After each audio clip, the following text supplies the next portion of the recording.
In pre-K, boys were our friends. They built Legos with us, and we were not much different from them. They had shorter hair, maybe a little more aggressive, but I beat them all in arm wrestles, so I thought I was just like them. In elementary school, boys had cooties. We played a game of truth or dare under the slide and placed bets on who would tell the weird kid they liked him. Boys were messy and loud and everything that I hated about myself, so I thought I was bad at being female. I played football with the boys at recess, and the boy-crazy girls were jealous, and they were not nice to me, and I learned that there are bad women. In middle school, boys started giving us butterflies. I was too cool to be boy-crazy, so I acted like one instead. No dresses, no pink, harsh words, cruel jokes, and then I realized boys don't like girls who act like boys, so I stopped playing pretend around them, and I had my first crush, and he took another girl to the school dance, and I wished I was blonde like she was.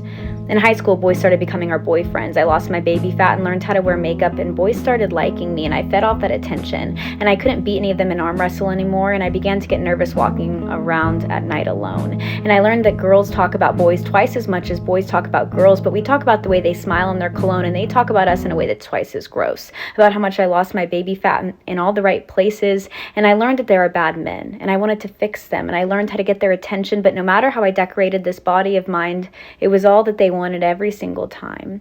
After high school, we stopped trying to please these bad men.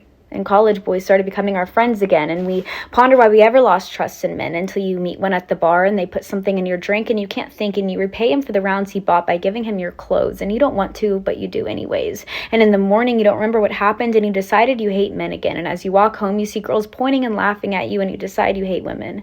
Then you look in the mirror and you see a person who was birthed from both a man and a woman, and you think to yourself, maybe it's not the men, maybe it's not the women, and maybe we aren't so different after all. And your guys' friends beat him up, and you build Legos with them like you did in pre-K.